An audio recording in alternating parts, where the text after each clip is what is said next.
She's playing the role of a poor widow who lost her beloved husband, but this woman is a devil who abandoned my son battling illness to splurge and party with men. While giving the eulogy at my late husband's funeral, my mother-in-law suddenly snatched the mic from me and shouted something outrageous. The atmosphere immediately became awkward, and whispers began. I saw it with my own eyes. She brought a man home while my son was in the hospital. Unbelievable. A woman like you shouldn't be here. Get out of here. My mother-in-law's claims were entirely unfounded. I'm not clever enough to date multiple men at once, and not to brag, but I'm not the type that attracts that much attention. I'm not planning to stay after being told that, but before I leave, can you look at this? I showed my mother-in-law a printed sheet. She clearly identified the man on it as my affair partner. But there was something else on that sheet besides the man's picture. Seeing it, my mother-in-law's attitude changed, and she angrily confronted someone else, saying, "You embarrassed me." Then the atmosphere at the funeral became even stranger, making it impossible to continue the service. As a result, our family's disgrace was fully exposed. Currently, I'm in my 40s, but I met my ideal man in my 20s and got married. It was like falling in love at first sight, and we had a whirlwind romance that led to marriage. Maybe because I lost my parents at a young age, I longed for a home with both a father and a mother. I grew up wanting to shower my own children with the love I couldn't receive from my parents. The process of turning my dream into reality by marrying my husband made me truly happy, and I only wished for this happiness to last forever. My husband grew up with parents, but his mother had 3 divorces, leaving bitter memories of being caught in the middle each time. He often said that if he ever had a family, he wouldn't want his kids to have such bitter experiences. We both yearned for a happy family. My husband was very considerate and never did to others what he found unpleasant. We were blessed with a daughter and a son, and I was prepared to be overwhelmed with childcare and housework. However, no matter how busy my husband was with work, he never neglected his share of housework and childcare. He always said that housework is a respectable job too. We enjoyed an almost picture-perfect happiness, despite minor problems that we could laugh off and understand each other. But my mother-in-law and sister-in-law cast a dark shadow. My mother-in-law would contact me with no real purpose, just to give long-winded complaints and sarcastic remarks. Once, when I tried to end a call because I was cooking, I received an unexpected bill for a large amount. It turned out my mother-in-law had ordered something using my name, and I got a payment reminder for it. My husband intervened, and eventually, my mother-in-law paid for it herself, but it made me realize she would do anything to make life difficult if she was displeased. From then on, no matter how busy I was, I made sure to listen to her. Taking advantage of this, she would give me long, nasty comments. Can you even raise kids without knowing your mother? Oh, I get it. You don't know how to be considerate because you didn't have a mother. Mother's Day is long past. Even though she's my mother-in-law, she insisted that it's common sense to celebrate Mother's Day in a grand way because she's still a mother. I asked her in advance if there was something she wanted, and she mentioned a simple bag she could carry when going to the nearby supermarket. So, I looked up a few options online and let her choose one before buying it. However, according to my mother-in-law, that wasn't enough.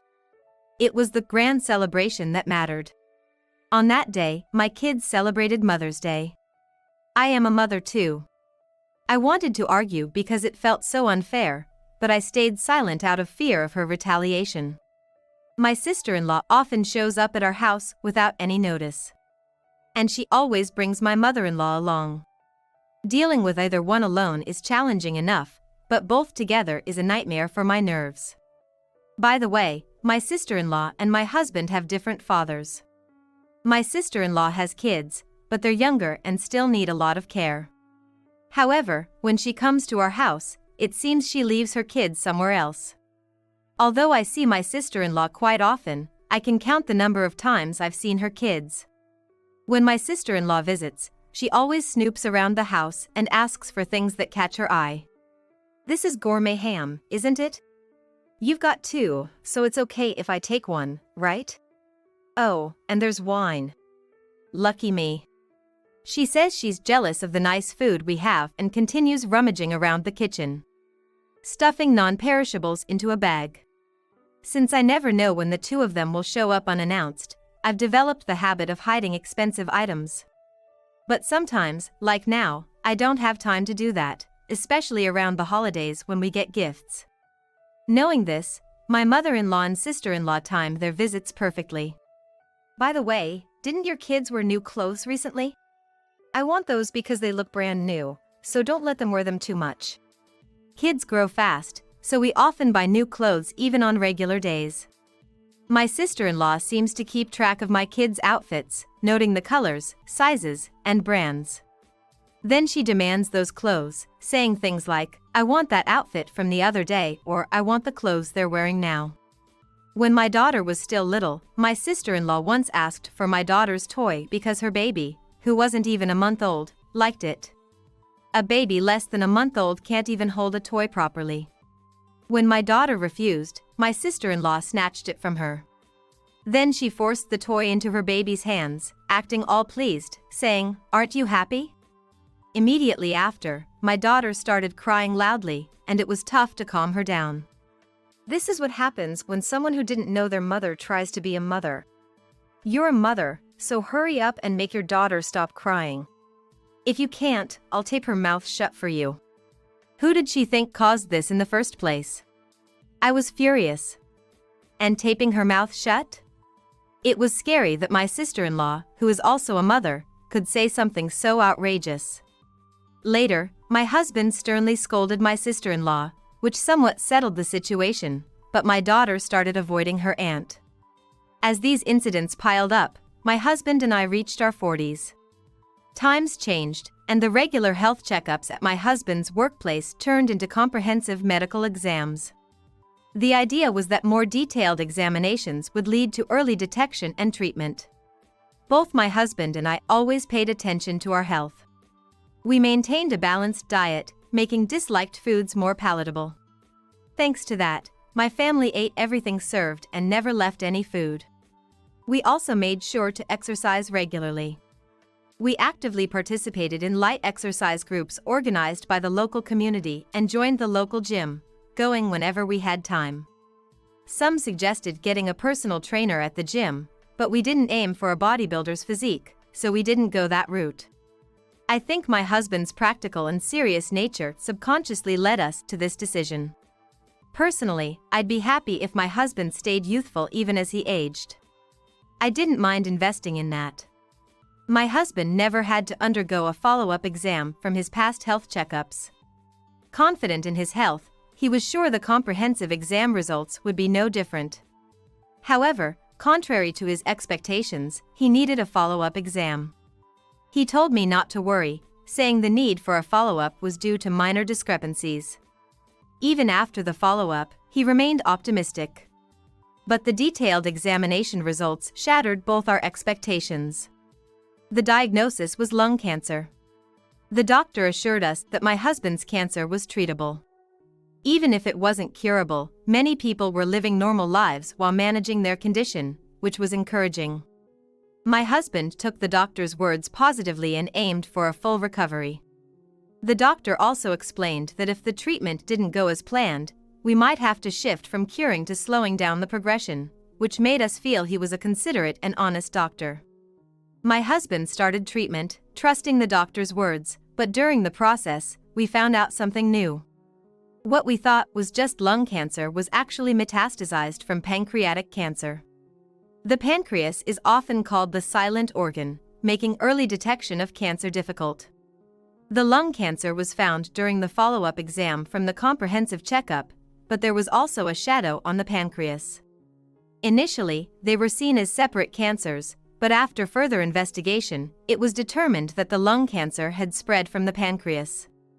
By then, pancreatic cancer had advanced, limiting our options. Since my husband was still in his 40s and had some strength, surgery was an option, and he underwent the operation. However, when they examined him, they found it was more advanced than expected, so they couldn't proceed with the surgery.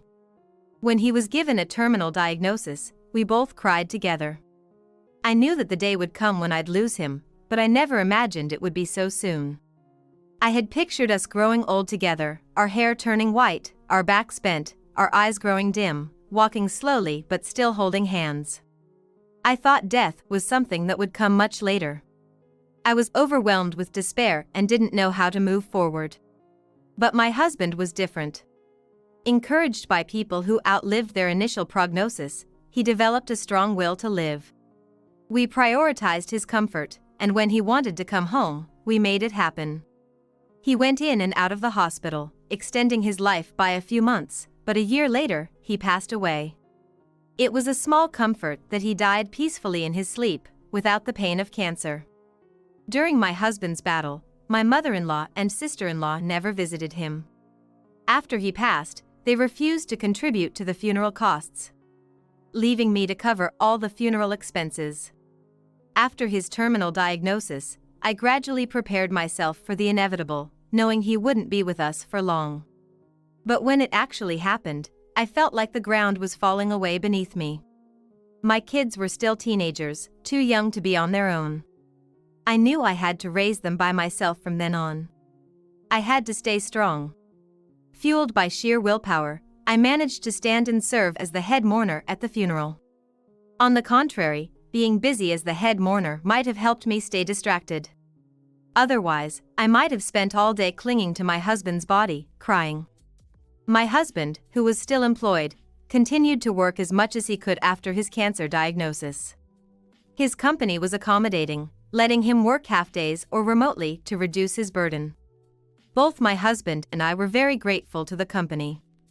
At the funeral, not only did his colleagues come, but many people who had worked with him in the past traveled from far away to pay their respects. His colleagues offered to help with the arrangements, which was a great emotional support. My uncle and his wife came to support me. After I lost my parents, my mother's brother became my guardian and raised me. He was single at the time. I later heard that taking me in after my mother's death postponed his marriage. His wife must have been very anxious about becoming a mother figure to me upon marrying him. But my uncle and aunt never treated me as a burden and gave me all their love, making sure I didn't feel any inconvenience from losing my parents. Even after I got married and had my own family, my uncle was always there for me, offering comfort and support. My husband's father, John, also came. Because of the divorce, my husband was separated from John, but they stayed in regular contact. John had attended our wedding and was kind to our kids, his grandchildren. The kids were fond of him. John hugged them and said, "Losing your father at such a young age is so hard. My son must have been devastated to leave his children behind. I wish I could have taken his place." John apologized to my husband's body, saying he was sorry for being a useless father, then encouraged the kids to support me. The funeral proceeded solemnly, with the occasional sound of someone quietly crying. After everyone had paid their respects, and the chanting ended, I was called to give the head mourner's speech. I expressed my gratitude. Then, on behalf of my late husband, I thanked everyone who had been a part of his life. I spoke about how we met and the future my husband had envisioned, and I expressed the sorrow and regret he must have felt for leaving so soon. I wanted to give my speech without crying, but that was impossible. I barely managed to get the words out, trying to convey my husband's feelings and gratitude with all my strength. As I was struggling to hold it together, I saw a shadow approaching from the corner of my eye. Firstly, I couldn't tell who had gotten up. But when I sensed someone standing right next to me and looked, it was my mother-in-law with a furious expression, grabbing the mic from me. "That's the place where I, his mother, should be. You, an outsider, should step aside." Before I could react, my mother-in-law shoved me forcefully. I almost lost my balance, but the funeral staff caught me before I fell. Ignoring me completely, my mother-in-law yelled, "She's just playing the role of a grieving widow. This horrible person can't be trusted with the rest of the funeral." She claimed that watching me pretend to be a tragic wife was so ridiculous it was hard not to laugh. She was having affairs instead of being by my son's side while he was suffering. He died because of this witch of a wife. She accused me of leaving all the housework and childcare to my husband while I used his money to have fun with other men. She said I stress him out so much that he developed a stomach ulcer, and because I didn't take him to the doctor, it turned into stomach cancer. And eventually, that's how he died. Hearing her accusations, I felt overwhelmed. There were so many things wrong with what she was saying, I didn't know where to start. Just moments ago, I had been crying during the eulogy, and now this sudden turn of events left me emotionally disoriented. Actually, my mother-in-law didn't believe my husband had cancer and tried to visit his doctor to get an explanation. But the doctor refused, saying he couldn't disclose information without the patient's consent, even to family. I had been informed by the doctor that my mother-in-law thought my husband had stomach cancer instead of pancreatic cancer. She hadn't listened to us properly and had replaced the facts in her mind with her own version of events. Since she never visited my husband during his hospital stay, the misinformation was never corrected. This heartless, cheating wife has no place here. You don't belong here. Get out. All right. If you insist, I won't stay. But there's one thing I want everyone to see first. I showed a printout. It was one of the investigation reports I had requested from a detective agency. I handed one copy to my mother-in-law and distributed the remaining copies to the mourners. The printout had images of a man and woman being intimate, along with the investigation results. The woman was my sister-in-law, and the man was someone I didn't recognize. You're so stupid. Showing your own affair evidence like this. Isn't this man your lover? My mother-in-law either didn't recognize or pretended not to recognize that the woman was her own daughter, accusing me of having an affair. But the investigation results were evidence of my sister-in-law's affair, along with the details of her activities. She was obsessed with the man who was working at a nightclub. She had invested a significant amount of money in him, but it was all on credit. If she didn't pay, the man would have to cover the costs himself, resulting in a loss. So, the man pressured her to pay. However, she didn't give a reassuring answer and didn't seem willing to pay. The man, having no other choice, started tailing her, hoping to find leverage. He saw her entering our house and decided that if she couldn't pay, he would get someone else to cover it. He came to our house when my sister-in-law wasn't there. I had a heated argument with the man at the doorstep, and after explaining the situation, I managed to get him to leave. My mother-in-law witnessed the whole thing and, without knowing the details, assumed I was arguing with my lover. When she learned the truth, she yelled at my sister-in-law, "How dare you embarrass me like this," while still holding the mic. It wasn't just my mother-in-law who was angry at my sister-in-law. Her husband, who was standing next to her, demanded an explanation with an angry expression. He grabbed her by the collar, looking like he was about to hit her. My son and John saw this and calmed him down, saying violence would only make things worse. The funeral had now turned into a chaotic scene. "This is all your fault. Why did you hire a detective? My affairs are none of your business. My husband did it to protect his mother and our family." My mother-in-law was shocked and looked at me, asking with her eyes what I meant. Before he passed, my husband was often pestered by my mother-in-law for money. Feeling sorry for his aging mother, he consulted me about helping her. I saw no reason to refuse and suggested that we help her out. I knew she lived very modestly and tried her best to manage within her savings. I still remember telling my husband to help her if she still struggled despite her efforts. But as her requests for money increased, my husband became suspicious and decided to investigate. At that time, he had already been given a terminal diagnosis and was very worried about us after his passing. He feared that his mother would continue to demand large sums of money from me. When he looked into her finances, he found out that she was giving my sister-in-law money every month, supposedly for her kids' education. In reality, if my sister-in-law had actually used the money for education, it would have been fine. But she lied to my mother-in-law about needing it for her kids' education and spent it all on her favorite guy. By the time we received the investigation results from the detective agency, my husband was in his final days. He survived today, but what about tomorrow? Each day was filled with the fear that today might be his last.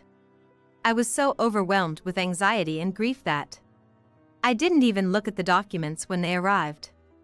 After my husband passed away, I was suddenly thrust into a whirlwind of responsibilities. Even though my relationship with my mother-in-law wasn't great, I thought we could at least share in our grief and work together. But that was only my hope. My mother-in-law showed no interest in the funeral arrangements, and my sister-in-law was the same. How much is my son's assets? He worked until the end, so there's quite a bit, right? He died early because he gave up on cancer treatment, didn't he? Well done. We didn't give up on his treatment.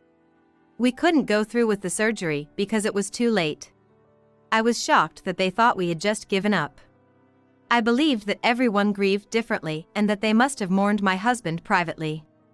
But to immediately start asking about the inheritance and talking about his death like it was a money-saving strategy was beyond disappointing. It was infuriating and pathetic. Determined to expose their true nature, I checked the investigation results my husband had requested. After reading through the documents, I was confident that I could confront them. I had planned to reveal everything after the funeral, but my mother-in-law attacked first. My husband didn't send you money so you could fund your daughter's activities. You need to repay every cent you gave her. Wait a minute. I'm a victim here too. I didn't know she was spending it on nightclubs. If I had known, I wouldn't have given her a single cent. My sister-in-law's kids were still young and were with their father's family, so they weren't present. It was lucky they didn't have to witness their mother's shameful behavior. Although my plan wasn't going exactly as I had intended, I decided to reveal everything. My mother-in-law, furious, turned on my sister-in-law and yelled, "You shameless hussy! Look who's talking. I can't help it if I inherited your habit of chasing after men." As their argument escalated, my sister-in-law's husband declared he wanted a divorce. My sister-in-law started pleading with him. "I'm sorry. It was just a moment of weakness. Mom always bragged about her wild times when she was young, so I wanted to try it out of curiosity." When did I ever say that? I have no interest. Shut up. It's all your fault. You never stopped cheating even as you got older, and that's why my dad left you. Don't act like a mother now, you slutty hag. Whether it was the words or the situation that hurt her, my mother-in-law began to lose her spirit, leaving my sister-in-law to berate her unopposed. My sister-in-law clung to her husband, crying and saying she wasn't to blame, that it was just a moment of weakness, and begged him to reconsider the divorce. However, her husband was resolute. He declared he would not only go through with the divorce but also ensure she never got custody of the children. Still furious, he apologized to me for causing a scene and left the funeral. As his footsteps faded, my sister-in-law suddenly acted nonchalant, saying custody usually goes to the mother. It seemed her tears and pleading were just an act. Actually, he was kind of annoying. At first, I thought being exposed was the worst, but now it feels like it worked out for the best. So it's all good. The two, who had been fighting moments ago, now bonded again. The mourners were visibly shocked. John started expressing his bitterness. That he had wanted to raise my husband himself and even took the case to court but lost. The reason was his demanding job, which didn't allow enough time to spend with his son. Depending on your child's income just to get by is pathetic. John harshly criticized my mother-in-law, calling her unfit for relying on her children's income and being oblivious to the hardships her remarriages and divorces caused. Hearing John's anger, my son also voiced his feelings. He had always felt loved and trusted by John, but never by his grandmother. Dad used to complain sometimes, saying that if they had to split, he would have preferred to stay with Grandpa. He really wanted to live with Grandpa. John lovingly stroked my husband's face. Throughout his life, my husband had always turned to John for advice and support. Even as an adult with his own family. During his illness, John was the only one who visited regularly. I can never forget my husband's joyful expression whenever John came to see him. My mother-in-law had taken in my husband when he was young, but often left him alone for days whenever she got a new boyfriend. Sometimes, she left without money or food, and neighbors or the police had to step in.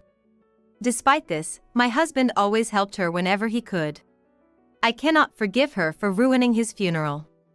Please leave, both you and your daughter. I want to say goodbye to my husband surrounded by those who truly loved him. I'm his mother. How can you throw me out? Angry and unwilling to accept this, my mother-in-law protested, but I heard whispers among the mourners about her audacity to stay after all this. John, also wanting to give my husband a peaceful farewell, urged my mother-in-law to leave, which was met with applause from the crowd. Feeling unwelcome, my mother-in-law and sister-in-law left, hurling parting insults at me. I apologized for the family drama and expressed my desire to continue my husband's funeral with dignity. My husband's boss reassured me that I had done nothing wrong, and others offered warm applause. The atmosphere turned somber again with the soft music of an electric organ playing. Actually, for the final farewell, I had requested as an option to send him off with his favorite music rather than a religious hymn. For the final farewell, everyone placed a flower in the casket. My husband's body was surrounded by flowers as the casket lid was closed. During the wait for the hearse to take the casket to the crematorium, people from my husband's workplace talked about his loving nature as a husband and father. My uncle and aunt comforted me, and my friends assured me I could always rely on them. This was their last chance to say goodbye, but they let their pride get in the way. Though I felt sorry for them, I couldn't force them to attend. I ended the call by reminding them they'd regret missing this final farewell. Later, my sister-in-law's husband officially filed for divorce. After the funeral, he conducted his own investigation into her behavior. He discovered not only the club spending but also her extravagant purchases of luxury brands and her neglect of the kids. She had lied about leaving the kids with her in-laws. They were often left alone at home. When her husband was on business trips, she'd go on trips with her favorite nightclub. Now, her children were living with their father and his family, preferring his care over hers. She envisioned a new life with her favorite guy, funded by child support from her ex-husband. However, the guy had only targeted her for her money. When she couldn't pay her debts, he threatened to sell her off to shady characters if she didn't settle her tab. She begged me for help using my husband's inheritance, but I told her she should repay what she and my mother-in-law had scammed from him first. Of course, I had no intention of lending her money even after that. My mother-in-law seemed to live a frugal life, but she was actually just using credit cards for her expenses. She had maxed out her cards and taken cash advances, creating a cycle of debt where she used my husband's support to repay what she borrowed, only to borrow more. Now that my husband's support had stopped, she fell behind on payments and ended up on a blacklist. Her life had become one of extreme poverty, struggling to make monthly repayments. She came to me, looking gaunt and begging for money, but I turned her away. Don't you feel sorry for an elderly person who's struggling to repay her debts? You should respect your elders. You've lived as you pleased all these years. You should have expected this outcome. She tried various tactics to get money from me, from crying to getting angry, but eventually, she got caught stealing a dollar juice from a local supermarket. The police contacted me to take responsibility for her, but I refused. I suggested they contact her only remaining relative, my sister-in-law, but she had already refused. I remained firm, refusing to take her in as she was no longer my concern. I don't know what happened to her after that. I decided to move because I didn't want to keep dealing with my mother-in-law and sister-in-law while living in the house where I had shared my life with my husband. It was hard to make the decision because it felt like I was letting go of our memories, but my daughter said to me, "Memories aren't things, Mom. They're in our hearts. Dad will always be with us." We moved closer to my uncle and his wife. As a family, we vowed to live fully, cherishing the life my husband had wanted to live with us and our 2 children.